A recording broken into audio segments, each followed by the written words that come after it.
and Hawkeye, episode 6, season finale. Possibly series, though we don't know. I'm starting again because I got interrupted. My brief thoughts on the series.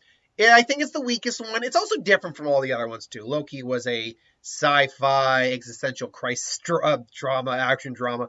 Falcon Winter Soldier was a spy thriller action series.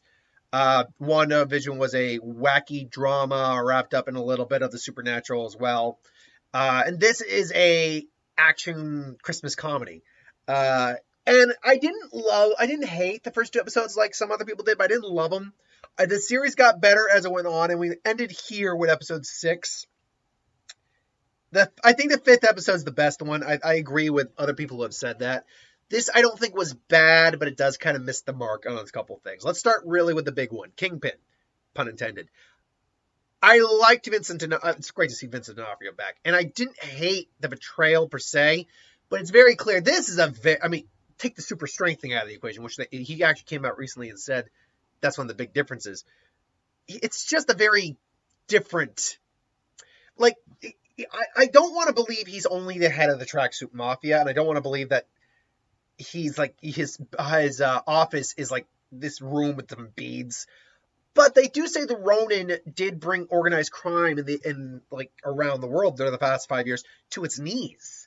So it's very possible that he didn't start out this way. I actually get that's the impression, at least I'm getting, that he didn't start out this way. That he kind of ended up here, and that maybe the only people he really has right now under his belt or under his rule is maybe the tracksuits, maybe one or two other groups. Because look, if he's dead at the end of that series, I'm going to be pissed, but I don't think he's dead. They killed him off screen. That's mirroring a scene in the comics where she shot him in the face and he survived it. So ultimately, yeah, I don't think he's dead. He'll probably show up in Echo. Maybe even Moon Knight or in She-Hulk, possibly, because those would fit possibly into that. But I did like the fact that because he's the MCU Kingpin, he is much stronger than your average human. He might have a super soldier serum or something like that. It would make sense. We got that in Falcon Winter Soldier. We know there might be some more floating around there. Maybe he got a hold of it. I think that's actually a very legitimate possibility. And I do like just hearing, it's just good to see Vincent D'Onofrio playing the character again, even if it's not the same style. Just like, in the season and spirit of the holiday, I'm going to give you a chance to rethink that, Eleanor. I just like hearing him talk, man. Vincent D'Onofrio is awesome as the character. I just kind of want to arrest Daredevil, honestly. Sorry, sounds outside. Dog's kind of like reacting a little bit. It's okay, Papa. Anyway, so yeah, I mean, I cracked up like hell when I saw him in the Hawaiian shirt.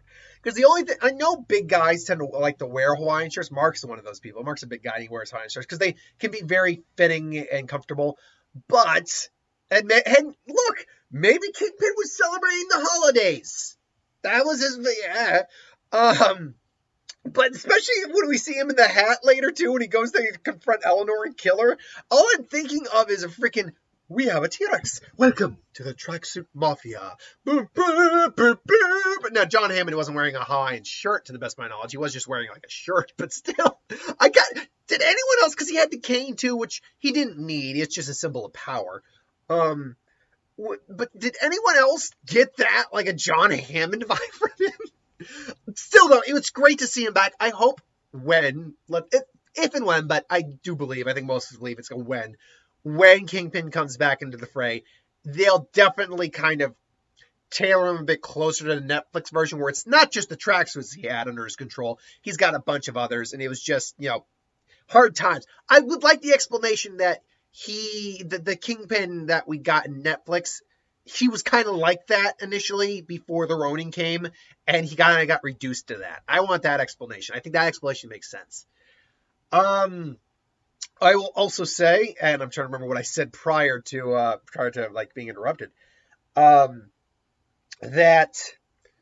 oh God, Maya. It's a good chance we might get him in Echo, but why are we getting an Echo series?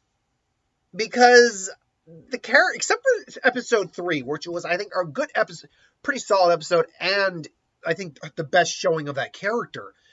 Why are we getting an episode? Why are we getting an Echo series? I get inclusion. I do get inclusion and branching out and having other performers. But I don't know if this actress is actually deaf. Alawaka?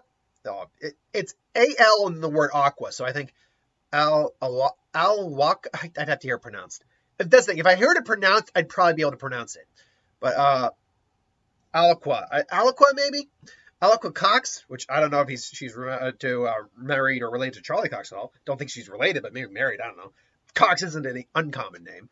I don't know if the actress is deaf, but inclusion of deaf characters. We got 2 movies, like when the last couple of years, 3 movies technically.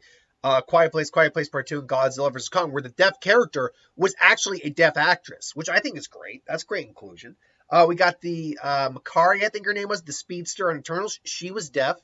So I'm all for deaf characters and, characters who have a disability of some kind getting more prominence in films. The problem is, A, the character needs to be interesting to lead their own film, and B, you got to be able to make it so the audience won't find it difficult to follow this character.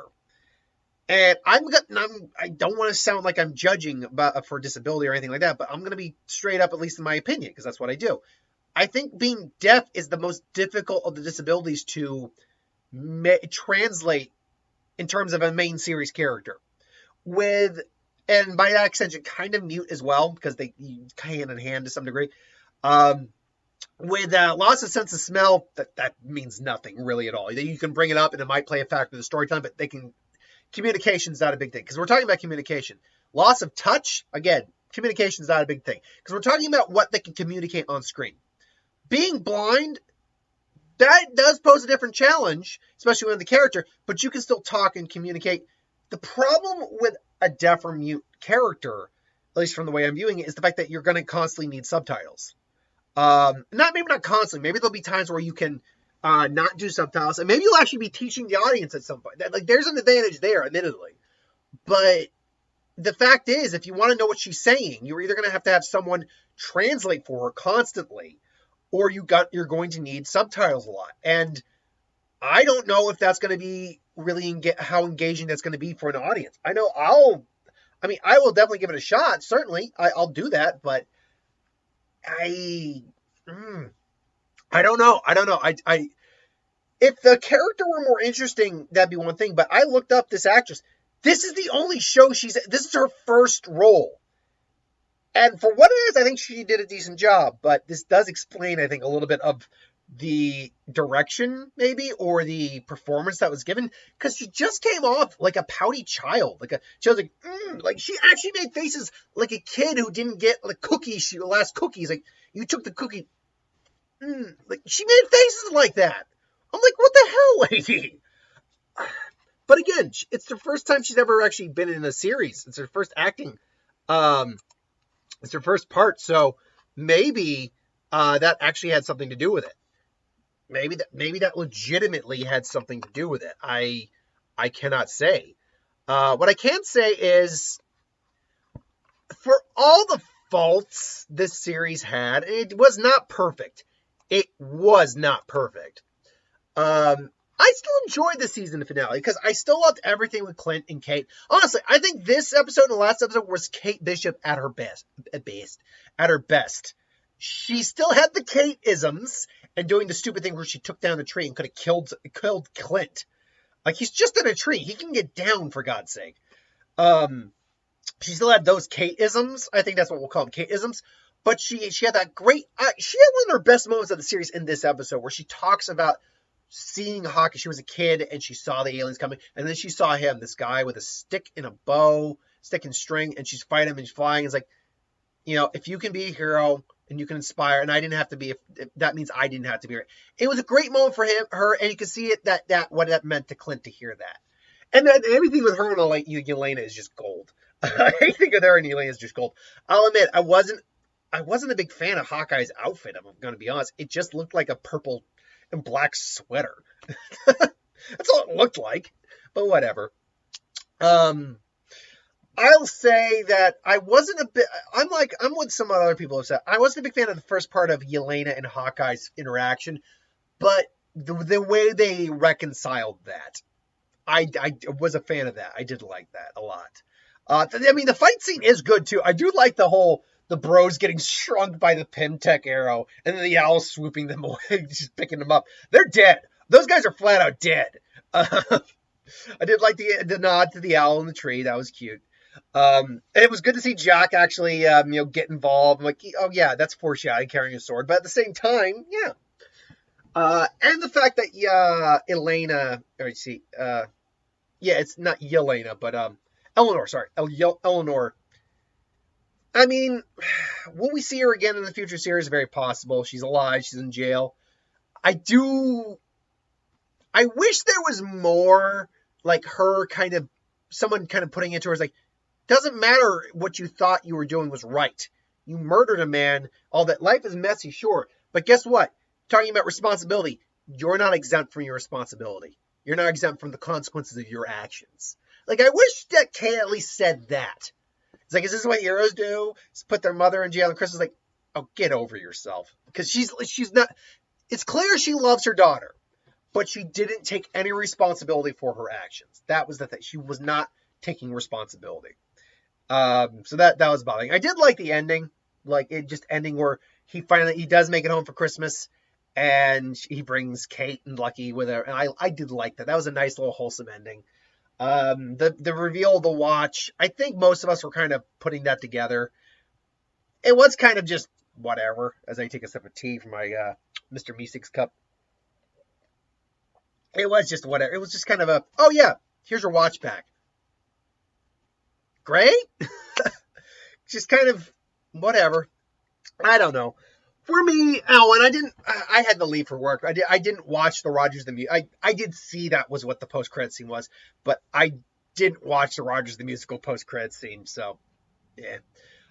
Either way, I mean, I liked the episode. I did. There was a lot of stuff I liked, but there was stuff that just irked me. I guess is the best way to put it. It irked me.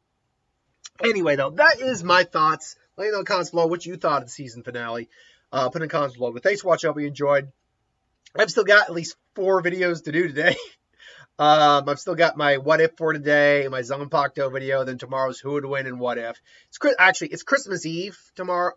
Yeah, it's Christmas Eve. So what I'm thinking I will do is maybe even pre-record Saturday's what if, because that's the only video I've got, except for maybe going out to see a movie and doing a quick movie review. That's the only video I got for today. So I don't really want to, because my girlfriend's gonna be, it's Christmas. Maybe what I'll do is pre-record Saturday's who would win or what if, like today as well. So God, I'm even putting some more on my plate, and just have it available to upload that day. Maybe that's what I'll do. Anyway, I digress. Thanks for watching. Hope you enjoyed, and I'll see you folks next time. Have a good one.